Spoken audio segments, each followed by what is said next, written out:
people delay starting mushroom farming because they are waiting for the rainy season.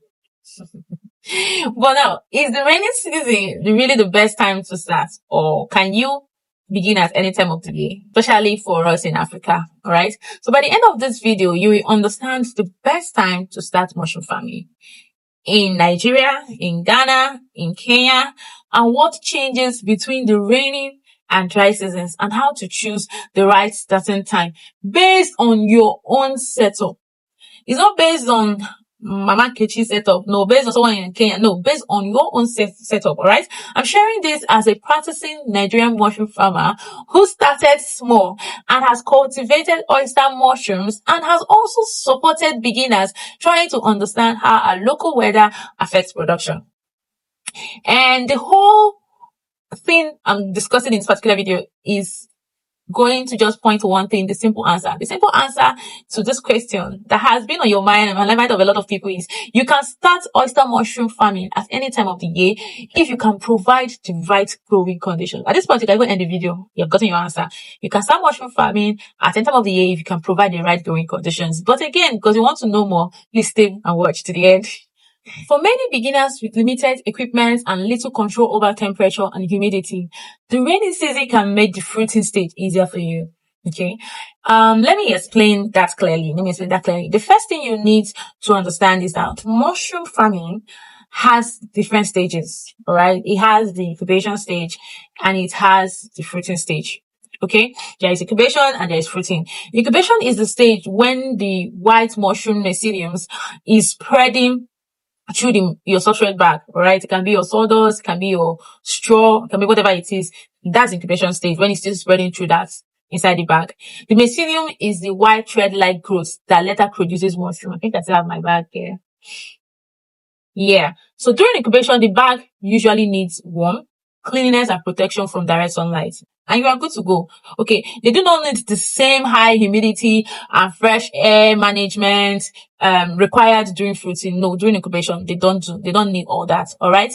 When it comes to fruiting is the stage when mushroom begins to form and grow from your bag. So this bag is done incubating. Okay, it's now for you to start fruiting. At this stage, oyster mushroom needs good humidity, it needs fresh air, it needs suitable temperature, hygiene, and some soft light. So when people ask, what is the best time to start mushroom farming? They are often thinking only about the fruiting, all right? Not really about the incubation, they're just thinking about fruiting. All right. But the best starting time depends on the whole production process. The second thing to understand is why many people prefer the rainy season. During the rainy season, like now, the air is often cooler, okay, and the air has more humid than during the dry season. Humidity means, when I say humid or humidity means the amount of moisture in the air. All right. Because oyster mushrooms need humid conditions, humid environment during fruiting. The rainy season may reduce how often you need to mist the room where you are using as your grow room or the room you're using as your fruiting room. Okay. The growing room may also remain cooler for longer periods. Yes, because it's raining. And for a beginner mushroom farmer, using a simple room or a shed or a low cost structure, this can make management easier for you. That's why it looks like everybody wants to start in the rainy season. You may also spend less effort trying to stop the fruiting room from becoming too hot or too dry because it's raining. The universe is helping you, okay? This is why many people say the rainy season is the best time to start mushroom farming. The rainy season is the best time to produce oyster mushroom. The rainy season is this, the rainy season is that. But that statement is incomplete. Yes, that statement is incomplete. The rainy season may help with humidity and temperature, but it can also create new problems if you don't know. So, close. It can also create new problems for you. Excess moisture can encourage contamination. Yes, you heard that from me. Poor ventilation can also cause stale air and unhealthy mushroom growth. And your mushroom will stop looking like oyster mushroom, start looking like one oyster mushroom. So rainy season does not mean automatic success. No, it doesn't. It simply means some conditions may be easier to maintain while other risks may increase. I know some people are not thinking about that part. So yes, I just have to show you the two sides of the coin. The third thing to understand is what happens during the dry season. Yeah? The main challenge is usually heat and low humidity. Your fruiting room may dry out quickly, all right? Young mushrooms may become dry. They will become dry. It's not, when I say may, sometimes I'm giving you also hope. It will become dry, cracked, or stop developing properly if that room is it's running temperature. If your room is running temperature, yes, it's not a maybe. You get cracked mushrooms. They will even dry inside your room. Yes, that's why during dry season, you need to maintain your humidity. You have to mist more. Okay, but remember, misting the room is not the same as soaking the substrates. For people that want to go ahead and soak their bags, please no. Do not pour water into your fruiting holes or flood the bags because the weather is hot. No. Your goal is to increase moisture in the air around the bags, not make the substrate waterlogged. A lot of people make that mistake because the weather is hot and all. And again, when you pour water on the especially pins, because of the high hot the place is, it's going to fry them. They will just dry out, they will just abort. Just like that. Pins are supposed to be big, they will just abort. So you may also need to reduce direct heat by using shade, improving your roof, increasing ventilation, or choosing a cooler part of a building. For people that want to start, I've talked about the rainy season, I'm talking about dry season. During dry season, fresh air is still important. It's important every angle. Some beginners close the room completely because they want to retain humidity. But when the room has no proper air exchange, oyster mushrooms will develop long stems and very small curls because they are struggling. So during dry season, you need to balance humidity with fresh air. The dry season may require more attention, but it does not mean mushroom farming must stop. No, it does require more attention. You have to be able to be prepared for the dry season. All right. It doesn't mean stop mushroom farming and continue when it starts raining. No. Before I continue, this is what I want to talk about. What introduced us to Mission 1000 is about helping more Africans understand practical mushroom farming and start with realistic information. So subscribe and join us. Me and everyone that has subscribed to this channel as we build these lessons one step at a time. So back to what we're discussing. The fourth thing to consider is your level of experience. All right. That should determine when you are starting, the best time to start mushroom farming, your level of experience. For a complete beginner, using a simple fruiting room, starting during a mild or rainy period or season may actually be easier for you. It gives you an opportunity to learn humidity management, how to water your space, how to ventilation, hygiene, harvesting, and contamination control when the environment is naturally more favorable. Yeah, but do not wait forever for the perfect season. Please don't do that. If the rainy season has already passed, use the time to prepare. Okay, learn the process. Process of mushroom cultivation, mushroom farming. Set up your grow room. All right. Test how quickly the room loses moisture. You can buy your thermal hygrometer, install them, and observe your grow room. All right. Check the temperature at different times of the day. As a beginner now, and rainy season has, but rainy season has not passed now, but I'm assuming that you're watching this video when the rainy season has passed. You can start preparing. Use that time to find a reliable supply of spawns or fruiting bags if you want to start with fruiting bags. And if you want to start by yourself, start understanding how to produce, understand your local market, know what your local market wants. You can also start with small number of bags instead of buying many bags at once to start testing the whole flow. Starting small allows you to study your environment without risking too much money. You can just buy a few bags and put in for your own consumption while you are at the same time learning and trying to observe. So for example, instead of filling your entire room immediately, you can begin with a manageable batch, maybe one shelf or something like that. Observe how the bags respond in the morning, in the afternoon, in the evening. Mushroom farming, especially when you're just a beginner, you have to learn a lot. You have to take notes. You have to observe a lot. All right. Check how often you need to mist those bags. Check whether the room becomes too hot. Check whether insects can enter. All right. Check whether what are you checking now? Check whether there is enough fresh air. Okay. Because what you learn in all those things is not just, it's going to help you a long way. Whatever you learn from this small batch will help you manage a larger batch later.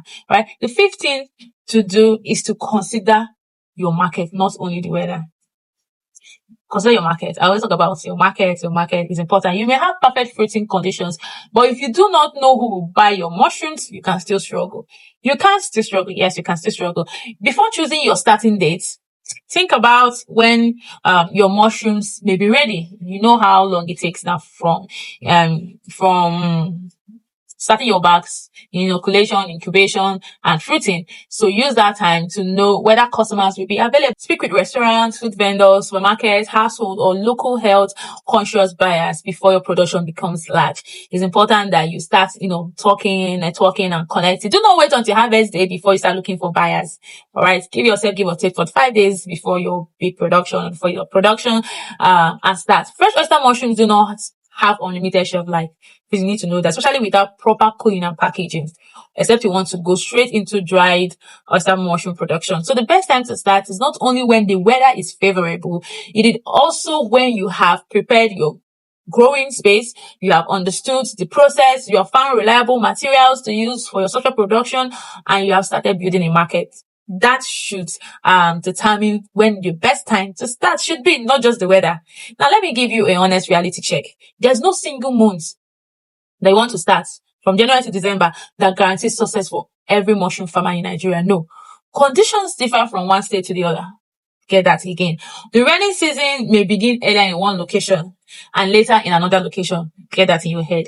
Both here in Nigeria, in Ghana, in fact, in Africa. Okay. Some areas are naturally cool, like just here in Nigeria. Some are hotter and drier. Some fruiting rooms retain humidity well, while others lose moisture very quickly. So it's not about, I want to start in January. I'll start in January. No. Your results will depend on how you're able to manage your space, your own fruiting space. It also depends on your oyster mushroom strain. It also depends on your substrate quality, okay? Supplementation you use, your bag quality, the hygiene, all right, your fruiting room environment, temperature, humidity, fresh air exchange, and how you're able to manage contamination. So with that being said, just know that you can produce throughout the year.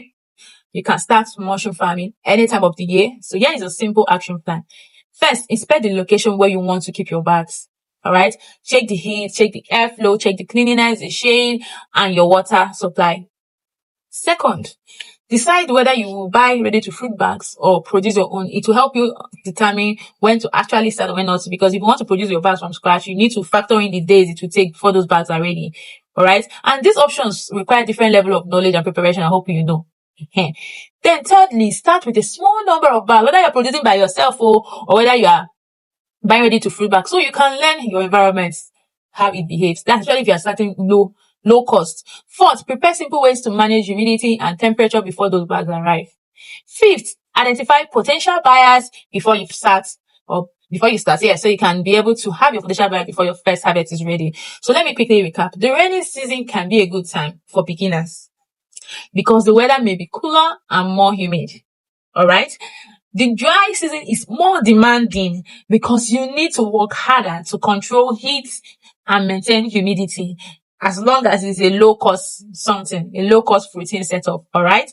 But if you are doing the big way, automated everything, technology, this ones I'm saying does not even concern you. Oyster mushroom farming is not limited to one season. That's a recap. Just that during dry season, you have to put in more efforts. The best time to start is when you have prepared your space, understood basic production stages, you can manage your grow room condition, and you have a plan for selling your mushroom. That is what should determine the best time for you to start mushroom farming. So in the comment section, tell me, are you planning to start during the rainy season or during the dry season? And in the next video, what do we talk about in the next video? In the next video, I'll explain how the rainy season affects oyster mushroom production, including the benefits, the contamination risk, the ventilation problems, and what you should do differently. That's the next video. I think that's what the next video should be about. So subscribe and join us and watch the next video before the rain becomes heavier in your area. Yes. All right. So at this time, it's another au revoir, and talk to you guys soon. Bye.